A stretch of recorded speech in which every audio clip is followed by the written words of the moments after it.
अस्सलाम वालेकुम dear audience. जैसे कि आपको मैंने कहा था कि मैं सेकेंड ईयर के बायोलॉजी के हवाले से आपको शुरू करने जा रहा हूं। तो सेकेंड ईयर बायोलॉजी का पहला चैप्टर जो है वो लाइव प्रोसेस में रेस्पायरेशन का है। तो सबसे पहले मैं आपको इस हवाले से कुछ बताना ज़रूरी समझता हूं। ये चैप्टर नंबर 14 है सेकेंड ईयर का। इसमें 7 टॉपिक है। ये पेज नंबर 1 से शुरू है और पेज नंबर 26 पे खत्म हो चुका है। एक बात। दूसरा, रेस्पायरेशन को क्यों चैप्टर नंबर 14 दिया गया है? आपको पता है डियर स्टूडेंट के केपी के कोर्स में 13 चैप्टर पहले पढ़ाए गए हैं, इसलिए यहां पर ये 14वां चैप्टर लाया गया है। ठीक है जी। अब रेस्पायरेशन को लाइव प्रोसेस में पहला नंबर क्यों दिया है ये भी आपको पता है डियर स्टूडेंट कि तमाम लिविंग ऑर्गेनिज्म के लिए एक चीज रिक्वायर है अपने कामों को करने के लिए, जो कि एनर्जी है। और एनर्जी हमें लाइव प्रोसेस में रेस्पायरेशन के जरिए मिलती है। आइए हम समझते हैं, जानते हैं कि रेस्पायरेशन क्या चीज है। मैं आपको बड़े आसानी के साथ आपको समझाने जा रहा हूं। Breakdown of food material, breakdown of food material to release energy is called respiration।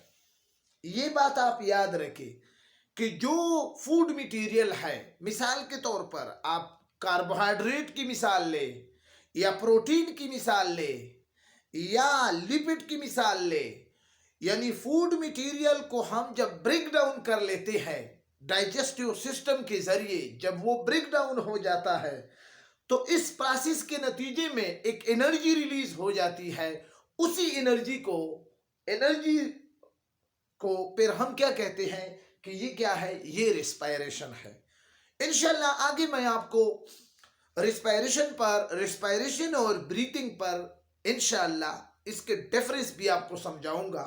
लेकिन चूंकि मैं अपने टॉपिक की तरफ जा रहा हूं तो ये कंसेप्ट आपने जहन में रखना है कि the breakdown of food material to release energy is called respiration. अब वो रेस्पायरेशन की दो केस में है, एक एरोबिक रेस्पायरेशन और दूसरा एनएरोबिक रेस्पायरेशन। वो रेस्पायरेशन जो ऑक्सीजन की मौजूदगी में वाक़ हो जाता है तो फिर हम उसको कहते हैं aerobic respiration.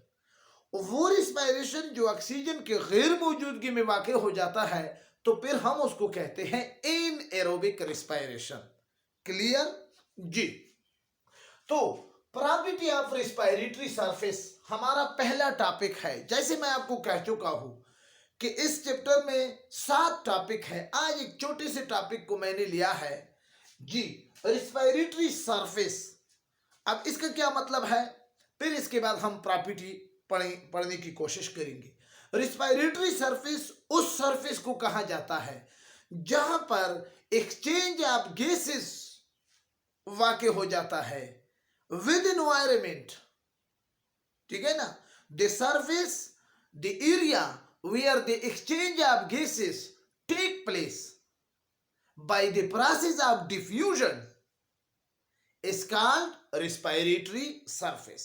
The area where the exchange of gases take place by the process of diffusion is called respiratory surface। Clear? अब वो respiratory surface जो efficient, जो बेहतरीन surface हो, उसके कौन कौन से प्रॉपर्टी होंगे? तो जी ये बोर्ड पे मैंने लिखे हैं, आप इससे स्क्रीनशॉट भी निकाल सकते हैं।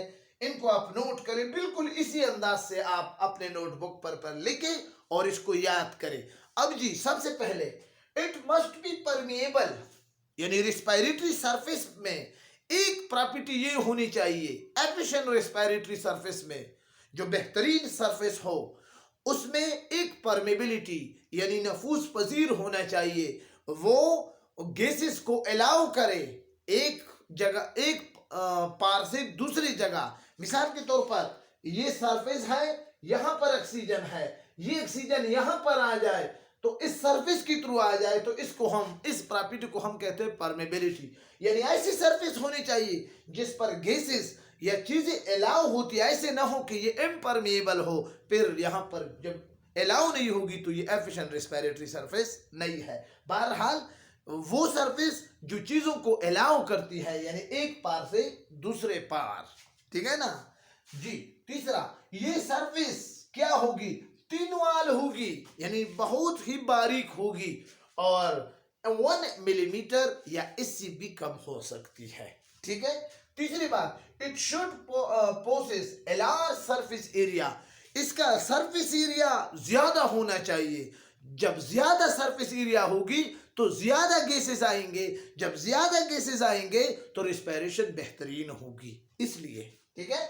चौथी, it should possess good blood supply, यानी इस सरफेस पे, मिसाल के तौर पर ये सरफेस है, ये सरफेस है, इस सरफेस में, यानी ये सरफेस है, इसके अंदर क्या होनी चाहिए, ब्लड सप्लाई होनी चाहिए, ठीक है ना। यानी इसके अंदर आर्टरी और वेन होनी चाहिए ताकि ब्लड भी इसको सप्लाई होते जाए।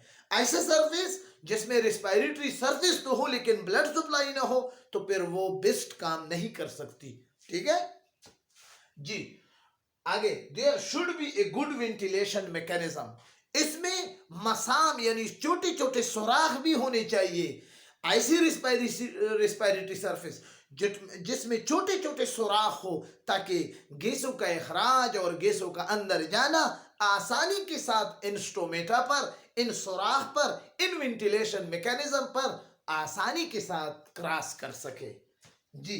The respiratory surface should be moist, यानी ये सरफेस ड्राई नहीं होनी चाहिए, खुश्क नहीं होनी चाहिए, बल्कि गीली होनी चाहिए ताकि माई सरफेस पे ज्यादा गैसेस क्रॉस करते हैं बनिस्बत ड्राई सरफेस पे। तो ये रेस्पिरेटरी सरफेस और इसकी प्रॉपर्टी थे। मैं आपसे हटता हूं, आप प्लीज इसको क्या करें, स्क्रीनशॉट निकालें और ये आपके लिए बना बनाया टॉपिक क्लियर हो गया। Thank you for watching.